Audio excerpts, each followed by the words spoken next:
have her back. No, thank you. Sorry. So sorry. Excuse me. What the? Sorry. Watson, hurry up. Come on, the train's going. Excuse me. Was it a close call, Holmes? Yes, certainly was. If you hadn't lingered to pass the time of day with that barmaid, we'd have had ample time. How did you know that Your elbow, it's wet. Well, you've obviously been leaning on a bar somewhere. And if I know you, it wasn't a bar man. Was she pretty? Yes, he was a lovely young man. As a matter of fact, came from Lancashire. Hadn't been in London very long. Blinko Watson. Sardines Dalton. I say, what a small world it is. Oh, good old Blinko. Best mind of the school ever had. I say, oh, man, you're putting it on a bit here and there, aren't you? Oh, particularly there. Oh, well, you know. Say, Holmes, do you know sardines? How do you do, sardines? Did you say Holmes? Not Mr. Sherlock Holmes. Oh, I see you've been reading about him in the papers, what? Oh, can't read anything else these days except about that last case of yours, Mr. Holmes. Yes, well, that presented a bit of a problem at first, but we managed to nail it before the finishing line, didn't we, Holmes? Oh, we did, Blinko. You know, I wouldn't be at all surprised if you were going fishing. Yes, we're going to Witchenham, no? Why, of course. I'm living at our old family place, Forthill. That's near Witchenham. Oh, I say. Something wrong, man? No, nothing really. I don't want to bother Mr. Holmes with my troubles. What sort of trouble, Mr. Taunton? Well, yes, it's my mummy. Oh, old Lady Taunton. No, my Egyptian mummy. Is your father married again? No, don't be silly, Blinko. One of those Egyptian fellows who were mummified thousands of years ago. That sort of mummy. Oh, you have that sort of a mummy? Yes. My Uncle Joseph sent it to me from Egypt. He's an archaeologist, you know.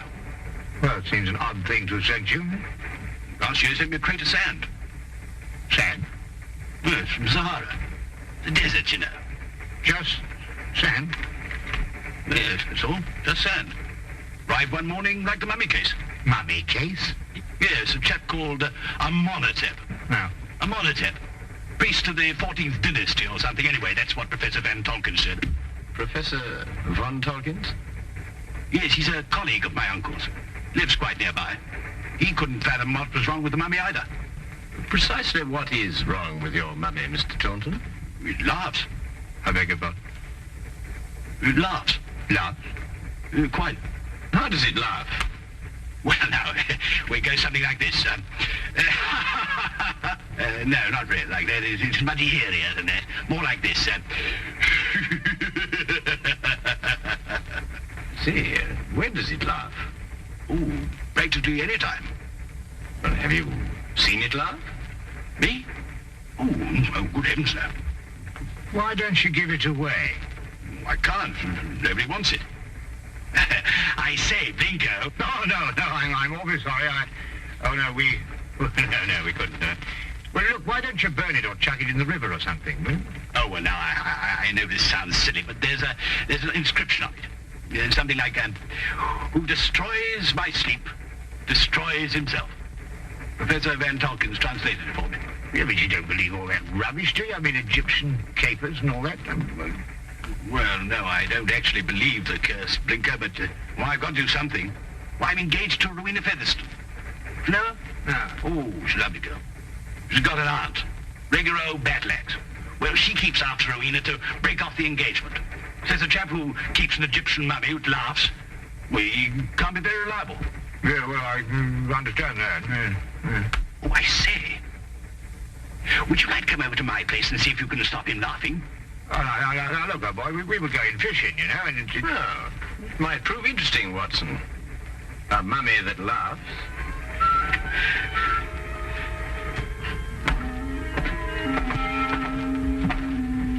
This is, Amenhotep. Well, he doesn't look as if he had much to laugh about. You wouldn't think so, would you? Wait till you hear him, Blinko. Frightening. Positively frightening. 14th dynasty, I see. It's an exceptionally fine sarcophagus. I must say the funerary carvings of the 14th dynasty were the most beautiful ever known. Ah, yes. Amenhotep was a priest-warrior. And here's the curse. Yes. Who destroys by sleep, destroys himself. Makes you think, what? Ow. This thing's full of splinters. I'm always pricking myself on it. When did the mummy start laughing, Reggie?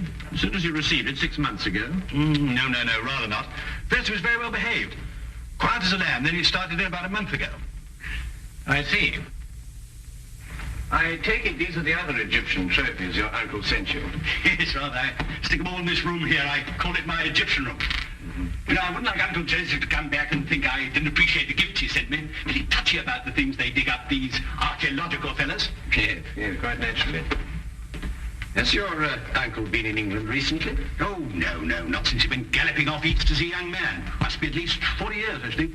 Then you've never seen him? Oh, no. Oh, I say, that's the Sahara sand I was telling you about. Oh, yes. Does your uncle never write to you? No, never. Just sends back the things he digs up. Have you got a photo of him by any chance? Yes, this one. He was taken when he was up at Oxford. I think he must have changed by now, 40 years. Ravages of time and all that. Yes. Oh, I'm sorry, Reggie. I didn't know you had visitors. Oh, no, don't go, Rowena. I want you to meet my guests. This is Binko, Dr. Watson, and Mr. Holmes, Mr. Sherlock Holmes. This is my fiancée, Miss Featherington. Mr. Sherlock Holmes, the detective? Yes. Yes, he's come to look into this mummy business for us.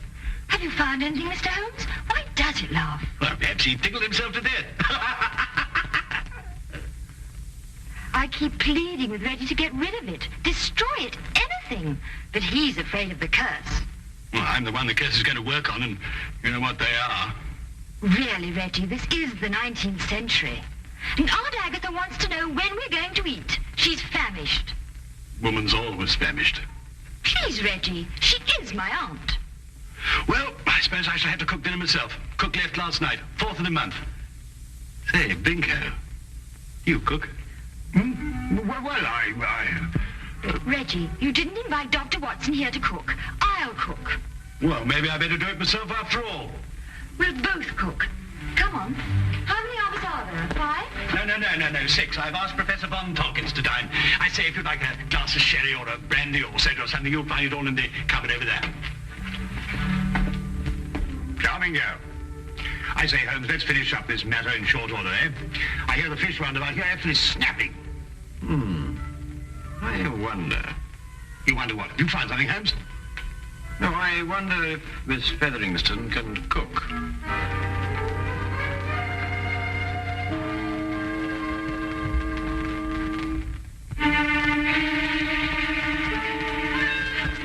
A doctor, young man, you say? A veterinary, no doubt. Madam, I'm a graduate of the Royal College of Physicians. I specialize in human beings. And you detect, young man, I understand. Yes, madam. I detect. Work with the police? Well, on occasion. No wonder the crime rate's going up. Rowena, do we or do we not eat? It's over, Donkey. We're bringing the food in. Reggie tells me you've recently come back from Egypt, Professor. Yes, Mr. Holmes. Just a few months ago. I have retired from active participation in Egyptology. I see. I understand that you met Reggie's uncle while you were out there. Yes, Professor Taunton and I excavated for a long time together in the valley of the Lower Nile. Is Professor Taunton still active? Yes, Joseph is engaged in important excavation at the present time. You must be very glad to see all your old friends and relations again, Professor, after all these years. I've been gone so long, Doctor. I no longer have friends. And I'm afraid even my family wouldn't recognize me. Well, here we are at last. Better late than never, I always say. Oh, please do help yourselves, everybody. Informalities to form. Local trout. We used an old recipe we found in a cookery book in the kitchen. Didn't we, Reggie? Yes, at least I think it was a cookery book. I read something about mixing nitrogen with hydrogen or something like that at the end of it. Oh, Lord. Well, this is splendid. I haven't had a decent, well-cooked fish like this in years.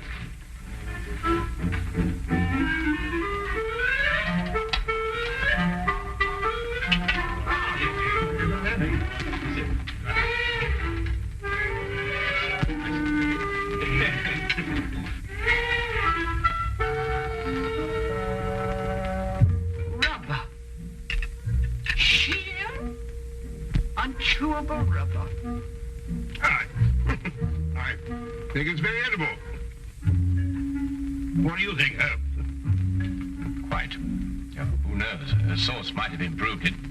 Somehow.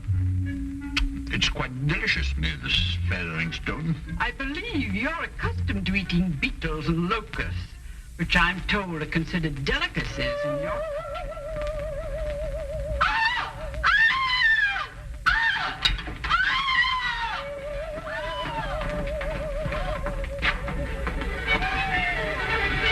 Take the other end, would you? Careful, please. Careful.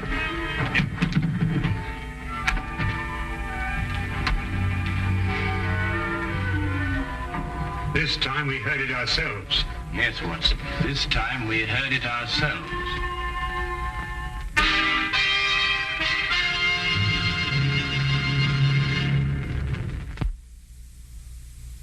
And now we return to the case of the Laughing Mummy.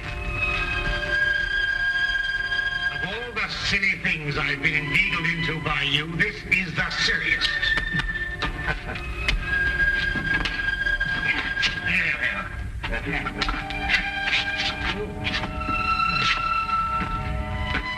What do you expect to find up here? Something I discovered earlier this evening, Blinker. Do not address me by that ridiculous name. All right. Go on, don't you? I'm all right now, but if I kill myself, I shall hold you personally responsible. Good. No, we managed it somehow. Though I had my doubts on several occasions. Now, we'll soon know now. Know what? Unless I'm mistaken, this is our laughing mummy. But this is only a weather vane, Holmes. Ah, yes, but one that laughs. This... Good heavens. Well, it is laughing. It would appear to be so, especially with a mummy in the house. When the wind is in a certain direction, the weather vane acts as a whistle, and the resultant sound is funneled down into the Egyptian room below. But that's marvelous, Holmes. How did you stumble onto it? Well, in dealing with the occult, Watson, it's as best to remember the natural phenomena come first. Here, give me a hand with this, would you?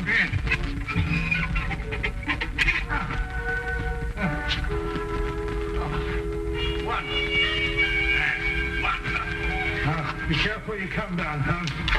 Let's be careful.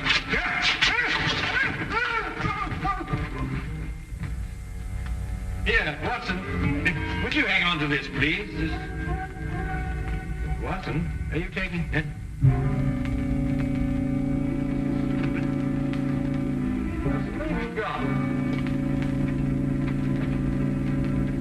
Watson. Watson. Watson. Do you think they know what they're doing, Reggie, dashing out of the house like this? Maybe not Blinko. Well, Mr. Holmes seems very capable. Oh, yes. He's the reliable type. Doesn't say much, but when he does, it's to the point. Like me. Tell me, Professor, is this the first mummy you've ever heard of that laughs? The very first, Miss Featheringstone, and I'm quite sure that... Dr. Watson, what's happened? I slid off the roof. Landed in the rhododendron. Not my rhododendrons, Blinko. I've entered them in the local flower show. You may now withdraw your entry. Reggie, how long has this weather vane been on the chimney? Oh, about a month. I see. And it was about a month ago that the mummy started laughing. Yes, that's right, Mr.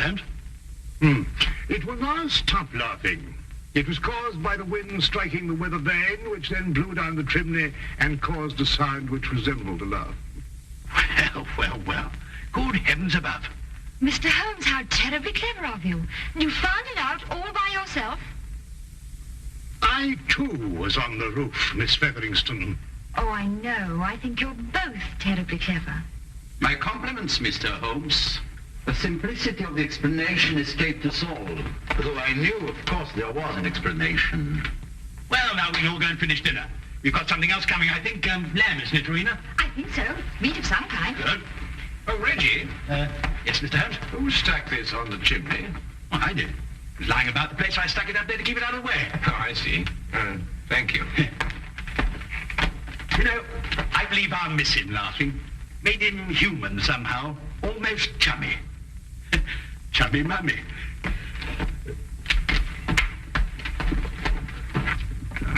Well, that's another mystery we've solved, eh, Holmes? Yes, Watson. But in solving it, we've been confronted by a far deeper mystery. And? What do you mean? You may observe the sarcophagus is of the 14th dynasty, but the mummy itself is of a much later period. Well, perhaps they had an old box lying about when the chap died. Yes, possibly. But it would have to be lying about for a very long time.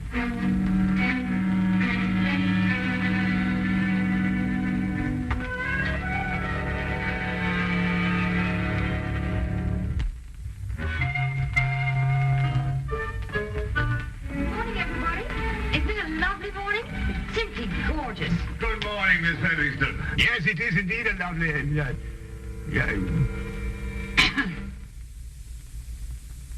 You look very refreshing, Miss Featherington. Very refreshing. And I am. No mummy laughing any longer, thanks to you, Mr. Holmes. Well, I say, what early birds we all are. Morning, everybody. Morning. God's in his heaven and all's right with the world and all that sort of thing, you know what? There's no need in invoking the name of the deity. I wasn't. I was quoting a bit of poetry or something. Shakespeare, I think it is.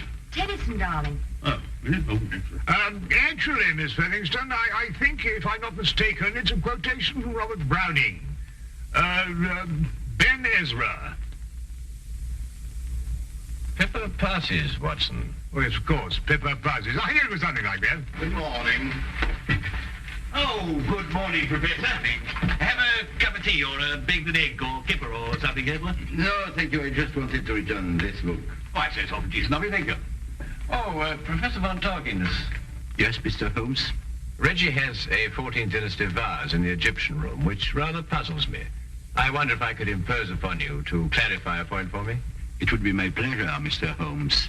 Should we see it now? If it wouldn't be too much trouble, Professor. Not at all. Thank you.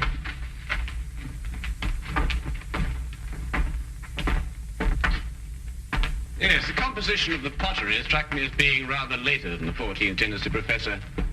This is the vase I referred to. Considerably later, Mr. Holmes. The 18th dynasty, in fact. I rather thought Reggie was mistaken, as he was also mistaken about the mummy. The mummy? I'm afraid I don't understand. Don't you?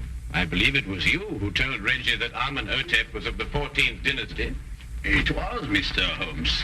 But of course, this mummy, like the vase, is of a considerably later period. Really? How much later would you estimate, Mr. Holmes? Well, I'd say, 4,000 years later.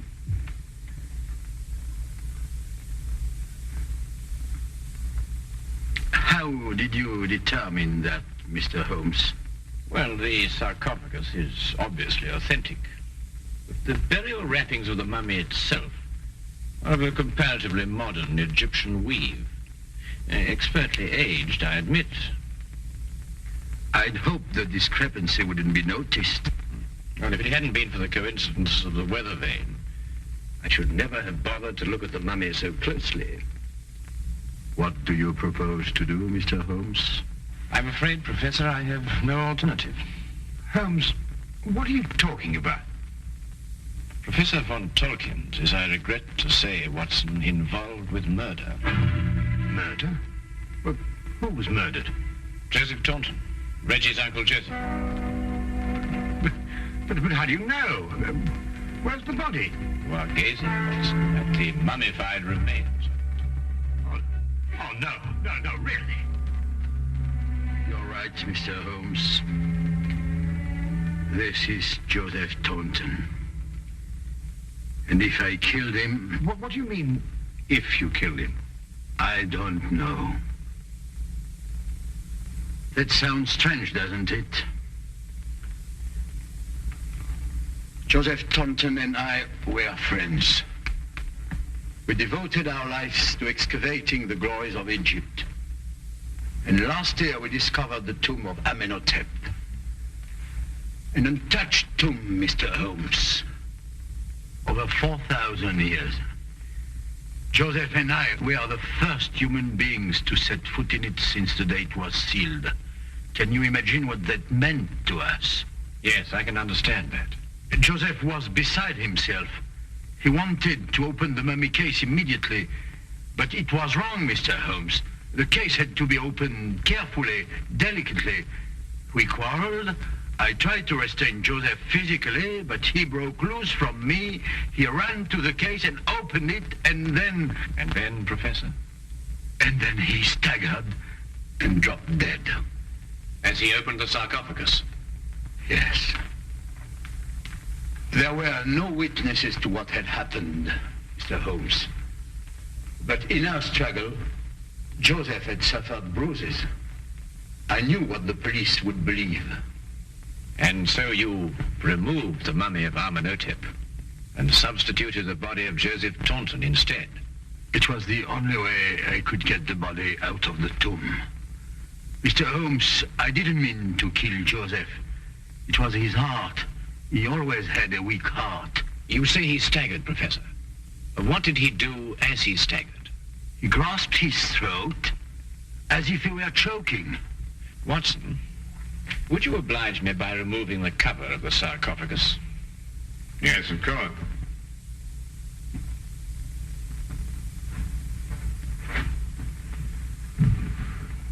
Ouch! That splinter. Yes, Watson, ouch. As Reggie said, and as undoubtedly Uncle Joseph said, too. Professor, would you care to take a closer look at what Reggie called a splinter?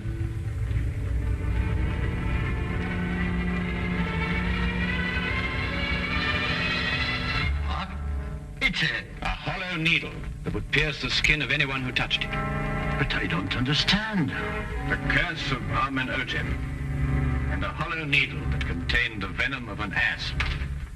The same snake poison that killed Cleopatra and that killed your friend, Joseph Taunton. The most marked symptom of asp poisoning is suffocation. The victim instinctively clutches his throat. Then it wasn't our fight. No. And traces of the poison may still be found in the body, even after mummification. I say, Holmes, you don't think there's any of that poison left in the needle, do you? Because, well, if so... The next few minutes will determine that, Watson. What? Well, how's old Amenhotep doing? I bet he's feeling down in the mouth now he's stopped laughing. You'll be glad to learn, Reggie, that the professor has offered to take the mummy off your hands. Oh, I say, that's awfully decent of you, Professor. What you going to do with him? But he's also considered giving it a fitting burial. Oh, of course. Now, why didn't I think of that? Do you realize what this means, Rowena? Now we can be married. That old... I mean, your aunt, well, she won't have a leg to stand on. But, darling, Aunt Agatha really likes you. She just pretends to think you're not very bright. Really? She likes me? I think so. Oh, well then. Let's go and tell her the good news. Thank you, Mr. Holmes. Not at all, Professor. Holmes! Holmes! What? What's the matter? Why, you look ill. It's the poison. I can't get my breath. No, relax, Watson, relax. If there'd been any poison left in that needle, Reggie would long since have joined his ancestors. Unfortunately, the curse only worked once. Oh. Ridiculous. That's right. Oh, but Holmes. Good. That's all very well, but I still can't get my breath. Once again. It's probably the food we've been subjected to.